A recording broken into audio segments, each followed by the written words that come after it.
Number 6. Living Gnome. In 2008, a creepy gnome was caught on film in Argentina. Jose Alvarez, who filmed the gnome, reported that they caught the creature on film while larking about in their hometown of General Güemes, Argentina. He stated, "We were chatting about our last fishing trip. It was 1 in the morning. I began to film a bit with my mobile phone while the others were chatting and joking. Suddenly we heard something. A weird noise as if someone was throwing stones.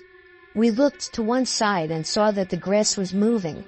To begin with, we thought it was a dog, but when we saw this gnome-like figure begin to emerge, we were really afraid." Other locals have since come forward to say that they have spotted the gnome, and the town has been covered in a pall of fear ever since the first sighting. Number 5. The Devil's Footprints. On the night of February 9, 1855, after a light snowfall, a series of hoof-like marks appeared in the snow. These footprints, measuring 1.5 to 2.5 inches wide and 8 inches apart, continued throughout the countryside for a total of over 100 miles, and although veering at various points, for the greater part of their course followed straight lines. Houses, rivers, haystacks, and other obstacles were traveled straight over, and footprints appeared on the tops of snow-covered roofs and high walls which lay in the footprints' path, as well as leading up to and exiting various drain pipes of as small as a 4-inch diameter. There were also rumors about sightings of a devil-like figure in the Devon area during the scare. Many townspeople armed themselves and attempted to track down the beast responsible, without success. Recently, on the night of March 12, 2009, more strange marks, corresponding to those left in 1855, were found again in Devon. Number 4. Jeff. In September 1931, the Irving family claimed to hear persistent scratching and rustling noises behind their farmhouse's wooden wall panels. At first, they thought it was a rat, but then the unseen creature began making different sounds, sometimes spitting like a ferret, or growling like a dog, or gurgling like a baby. The creature soon revealed an ability to speak, and introduced itself as Jeff, a mongoose. It claimed to have been born in New Delhi, India, in 1852. According to Vori, the daughter, who was the only person to see him properly, Jeff was the size of a small rat, with yellowish fur and a large bushy tail. Jeff variously claimed to be an extra clever mongoose, an earthbound spirit, and a ghost in the form of a weasel. He once said, "I am a freak. I have hands and I have feet, and if you saw me, you would faint. You'd be petrified, mummified, turned into stone or a pillar of salt." Vori Irving, who took Jeff under her wing, died in 2005. In an interview published late in life, she claimed that Jeff was not her creation. Number 3. James Warson. On September 3, 1873, a man named James Warson had accepted a challenge to race in record time from the town of Leamington to the town of Coventry, a 20-mile trek. He had been boasting of his foot skills and then was asked to prove them. So, with sporting good spirits, he set about to do just that.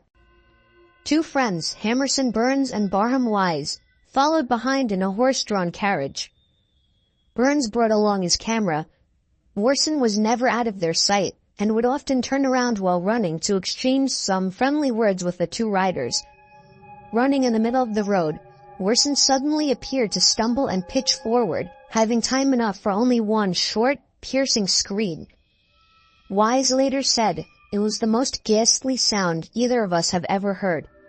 But as Warson pitched forward with that terrible cry, instead of falling to the ground as he appeared to be about to have done, he completely and totally vanished in mid-fall before ever striking the ground. The road itself told the story, and Wise took the pictures to prove it.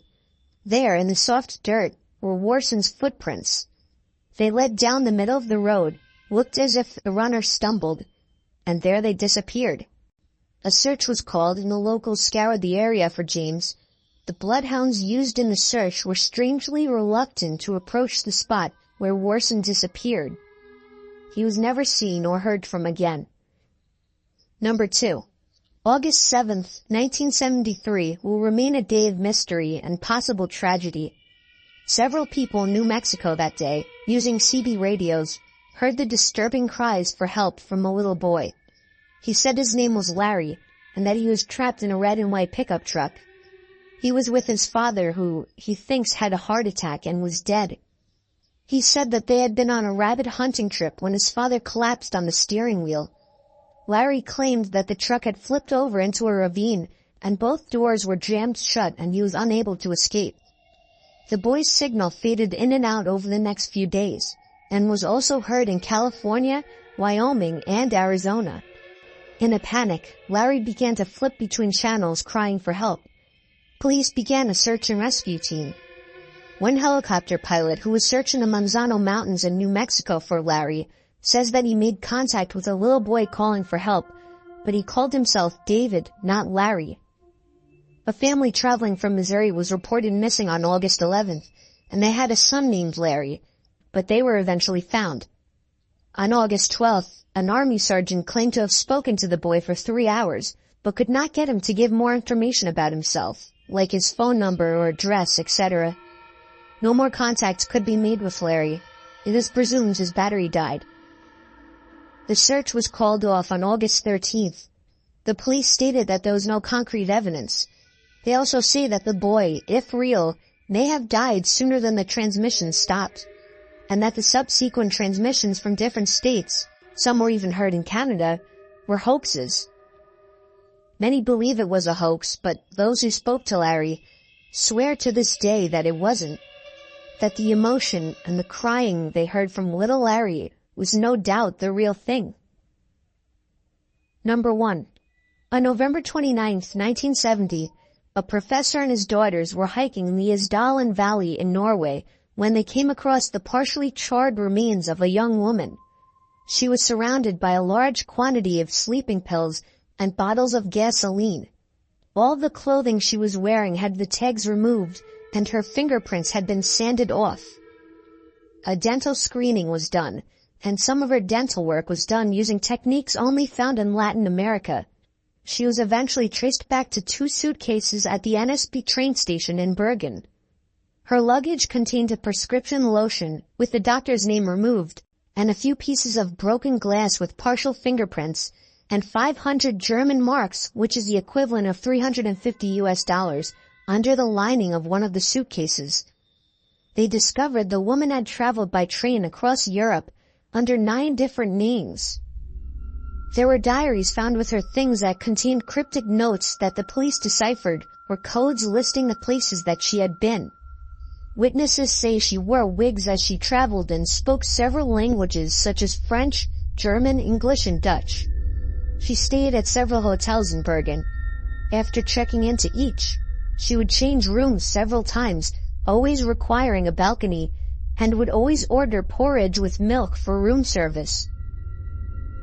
A local man came to the police saying that 5 days prior to the body's discovery, he came across a very elegant woman while hiking. He noted that she wasn't dressed for being outdoors, much less on a remote hiking trail, and that her face was distorted with fear.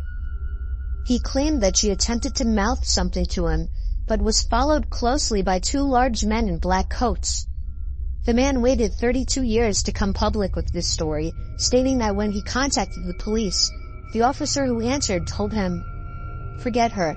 She was dispatched." The case will never be solved.